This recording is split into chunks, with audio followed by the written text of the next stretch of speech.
Husband wakes me up in panic. BC, our kitchen is on fire. But when I run there, I'm shocked to see him. My husband's scream rips me from sleep. A sound so raw it feels like the world is splitting open. Anna, the kitchen's on fire. He shrieks, his voice cracking like glass under pressure. I bolt upright, heart hammering, the word fire searing through my groggy brain like a branding iron.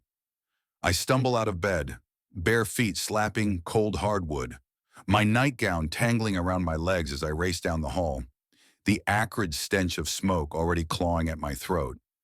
Daniel's right behind me, his breath's ragged, his hands shoving me forward as if I'm not moving fast enough. The glow ahead isn't the soft morning light I'm used to. It's orange, angry, alive. I burst into the kitchen, expecting chaos, expecting flames devouring our home.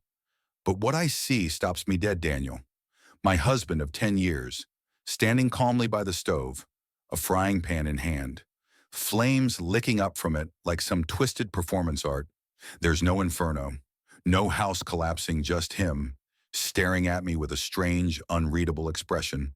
The fire contained to the pan like a prop in a play, and on the counter beside him, a stack of papers, my handwriting scrawled across them, glowing faintly in the firelight. My journal, the one I thought was hidden. I freeze, my lungs burning not just from smoke, but from the betrayal slicing through me. Daniel, what the hell is this? I choke out, my voice barely a whisper over the crackle of the flames. He doesn't answer right away, just tilts his head, his brown eyes catching the fire's flicker, making him look like someone I don't know. You lied to me. Anna, he says finally, his tone low, deliberate, like he's been rehearsing this. All these years, you've been lying. My stomach drops. The journal, God, the journal. Pages where I poured out my doubts, my fears, my moments of weakness. Things I wrote in the dark, never meant for him to see.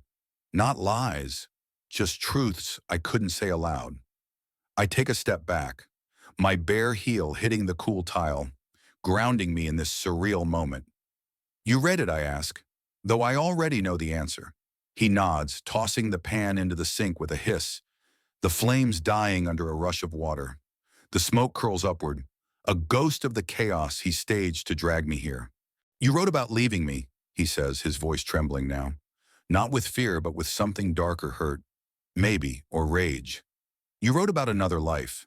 Anna, another man. I want to scream that it's not what he thinks, that those words were fantasies, escapes from the weight of our struggling marriage.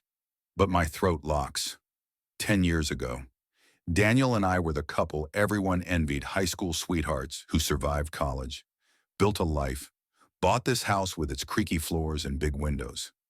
We were happy, or at least I thought we were. But the last few years, cracks formed. His late nights at the office, my endless shifts at the hospital, the silences that grew longer than our conversations. I started writing to cope, to untangle the mess in my head. The journal was my sanctuary, locked in a box under our bed. Or so I thought. Daniel, you went through my things, I say, my voice rising, the accusation sharp. He laughs, a bitter sound that stings. You're mad at me. I'm not the one dreaming of running off with some guy from work. He grabs the journal, waving it like evidence in a courtroom. Dr. Perfect. Right, that's what you called him. Tell me, Anna, is he why you've been so distant? He's talking about Mark, a colleague, a friend, nothing more. Despite what my late-night scribbles might suggest, I wrote about Mark because he listened when Daniel didn't, because he made me laugh when our house felt like a tomb. But it was never real, never a plan. It was a way to breathe when I felt like I was drowning. You don't understand, I say, stepping toward him, my hands shaking. Those were just thoughts. Daniel, I was venting. I never. He cuts me off, slamming the journal on the counter.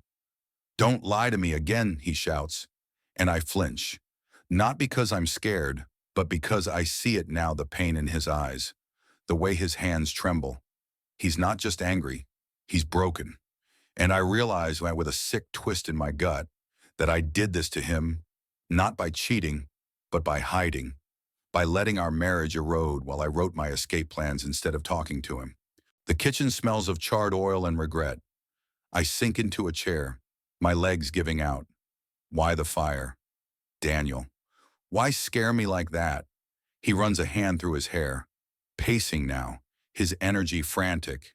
I needed you to feel it, he says. The panic, the fear of losing everything. That's what I felt when I read your words. Like our life was burning down.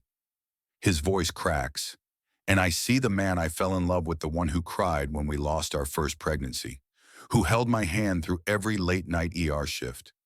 But he's also the man who stopped asking how my day was, who buried himself in work while I buried myself in pages. We're both guilty, I realize, of letting silence build this wall between us. I reach for the journal, my fingers brushing the singed edges. I'm sorry, I say, and I mean it. Though I'm not sure what I'm apologizing for, writing the truth or not saying it sooner. I didn't know how to tell you I was unhappy. I didn't want to hurt you. He stops pacing, his shoulders slumping. You think I haven't been unhappy too, he says softly. I've been trying, Anna. I've been trying to fix us, but you shut me out. His words hit like a punch.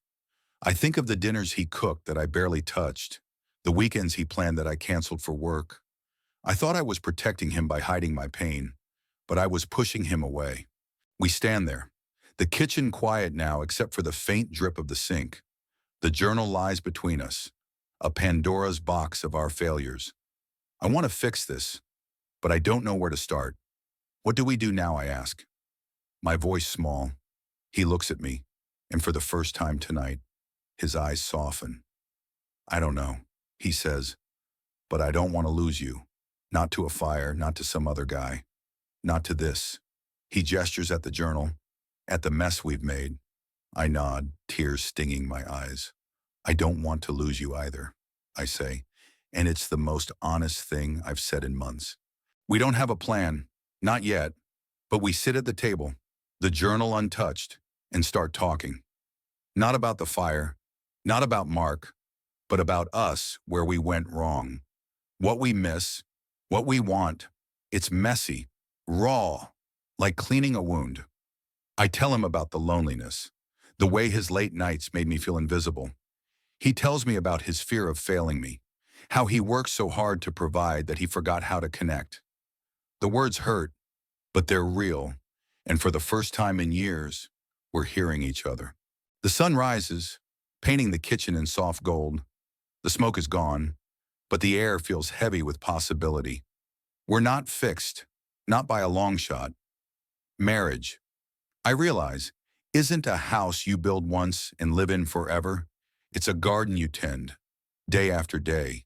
Even when the soil feels dry, maybe we'll make it, maybe we won't, but we're choosing to try. And that choice, fragile as it is, feels like enough for now. What do you think? Was Daniel wrong to stage the fire to confront Anna? Or was his desperation justified? Was Anna's secrecy a betrayal or a cry for help?